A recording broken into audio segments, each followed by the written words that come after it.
Welcome student to our channel study campus live. आज मैं लेके आई हूँ क्लास 9 बायोलॉजी का चैप्टर फर्स्ट, जिसमें हम लोगों ने सेल पढ़ लिया था, सेल थ्योरी पढ़ ली थी। आज हम सेल के टाइप्स के बारे में पढ़ेंगे। तो बेसिकली अगर हम सेल के टाइप्स की बात करें तो सेल्स को हम दो पार्ट्स में डिवाइड करते हैं। First is prokaryotic cell, second is eukaryotic cell. पहले टाइप की बात करें प्रोकैरियोटिक।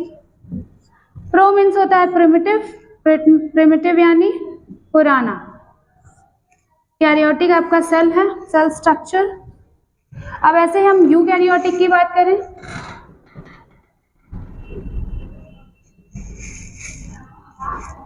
यू आपका डिफाइंड सेल हो गया, डिफाइंड सेल हो गया, जिसमें आपको दो स्ट्रक्चर्स देखने को मिलेंगे, plant cell and animal cell. Prokaryotic cells हमें यूनिसेलुलर ऑर्गेनिज्म में देखने को मिलते हैं।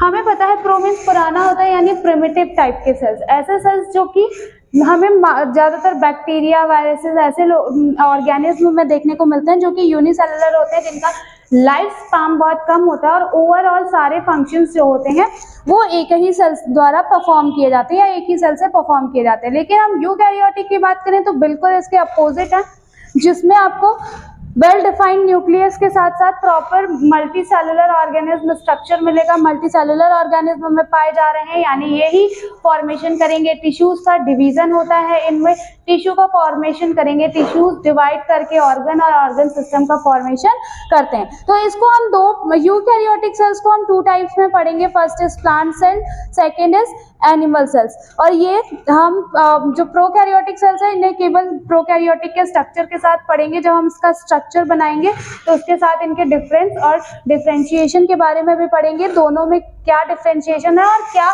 दोनों में डिफरेंस है। जैसे इसमें हम अगर प्रोकैरियोट की बात करें तो इसमें न्यूक्लियस जो होता है वो वेल डिफाइंड नहीं होता, बट इसके कंपेयर में यूकैरियोटिक की बात करें तो उसमें आपको वेल डिफाइंड न्यूक्लियस देखने को मिलेगा। तो हम जब इसका स्ट्रक्चर पढ़ेंगे तो इन दोनों के बीच के डिफरेंसेस के बारे में पढ़ेंगे।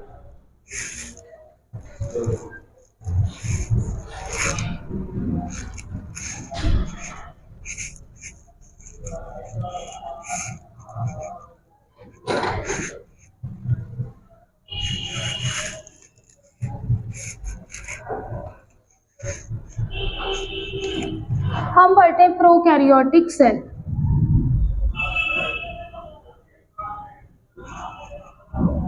प्रोकैरियोटिक सेल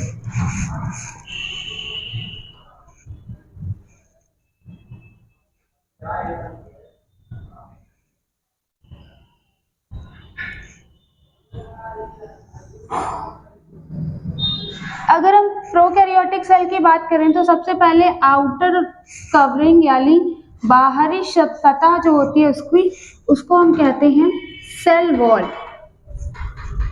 ये वही वाला सेल वॉल है जिसे रॉबर्ट हुक ने खोजा है। उसके बाद एक और लेयर आती है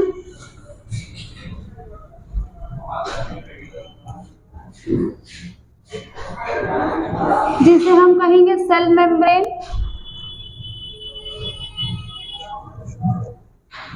सेल मेम्ब्रेन जिसे हम प्लाज्मा मेम्ब्रेन भी कहते हैं, प्लाज्मा मेम्ब्रेन भी कहते हैं। सेल वॉल की बात करें तो ये सेल को एक आउटर स्ट्रक्चर प्रोवाइड करती है। जैसे कि हम लोग रूम की अगर बात करें या घर बनाते हैं तो सब चारों तरफ से दीवार उठाते हैं ना, तो चारों तरफ से जो दीवार होती है ये मिलकर एक शेप देती है, रूम को साइज देती है, एक डेफिनेट स्ट्रक्चर देती हैं। वैसे ही सेल को एक डेफिनेट स्ट्रक्चर मिलता है सेल वॉल से, जो कि और उसके बाद प्रोटेक्शन बैरियर का काम करता है क्या, सेल मेम्ब्रेन यानी प्लाज्मा मेम्ब्रेन, जो कि प्रोटीन और लिपिड से बना होता है। किससे बना होता है?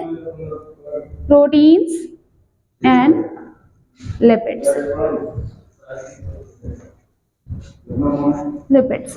ठीक है। अब हम सेल की बात करें ना तो इसके अंदर डीएनए ओपन पड़ा होता है।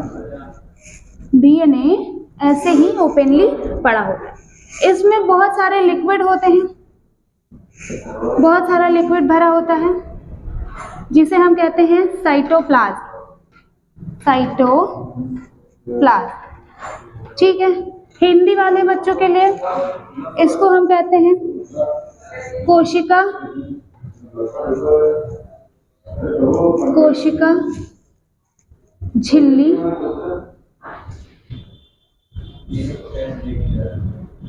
झिल्ली, इसे कहेंगे कोशिका भित्ति, कोशिका भित्ति। डीएनए और डीएनए ही रहेगा। साइटोप्लाज्म को कहेंगे कोशिका द्रव, कोशिका द्रव। इसके अलावा इनमें कुछ ऑर्गन्स पाए जाते हैं और भी सेल ऑर्गेनल्स पाए जाते हैं, like mitochondria,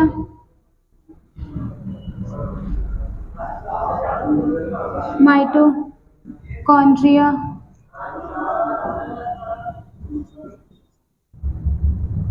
chondria, chondria, mitochondria, sorry,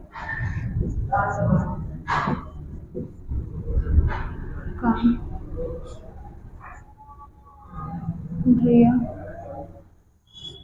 इसके अलावा हमको देखने को मिलेगा इसमें लाइसोसोम, लाइसोसोम, लाइसोसोम, जिसे हम आत्मघाती जालिका भी कहते हैं। इसमें मीसोसोम देखने को मिलेगा आपको, मीसोसोम, ठीक है। चल पहले हम एक बेसिक चीज पढ़ते हैं। यहाँ हमें सबसे पहले मिल रहा है सेल वॉल, जो आउटर कवरिंग बनाने में हेल्प करता है। इसके अलावा मिलती है सेल मेम्ब्रेन, जिसे हम प्लाज्मा मेम्ब्रेन भी कहते हैं। ये प्रोटीन और लिपिड्स की बनी होती है। प्रोटीन एंड लिपिड्स के इसमें बने होते हैं चैनल्स। जैसे होता है ना कि कोई भी घर के अंदर आपके आसानी से नहीं जा सकता, क्यों? क्योंकि बाहर गेट कीपर होता है। कॉलोनीज में जो लोग रहते हैं, कॉलोनी के बाहर गेट कीपर्स होते हैं, वो सबको अंदर नहीं आने देते। वैसा ही काम कुछ करती है हमारी प्लाज्मा मेम्ब्रेन भी, यानी ये सारे एंजाइम्स को, सब कुछ जो भी चीजें हैं वो उनको अंदर नहीं आने देती, सिर्फ उन्हीं चीजों को आने देती है अंदर जिनकी हमारे सेल को आवश्यकता होती है, जरूरत होती है। इसीलिए हम इसे सेलेक्टिवली परमिएबल मेम्ब्रेन भी कहते हैं। सेलेक्टिवली परमिएबल मेम्ब्रेन कहने से ये मतलब है कि केवल वो सिलेक्टेड चीजों को ही अंदर आने देती है, बाकी चीजों को अंदर आने नहीं देती है। इसके बाद है आपके पास डीएनए।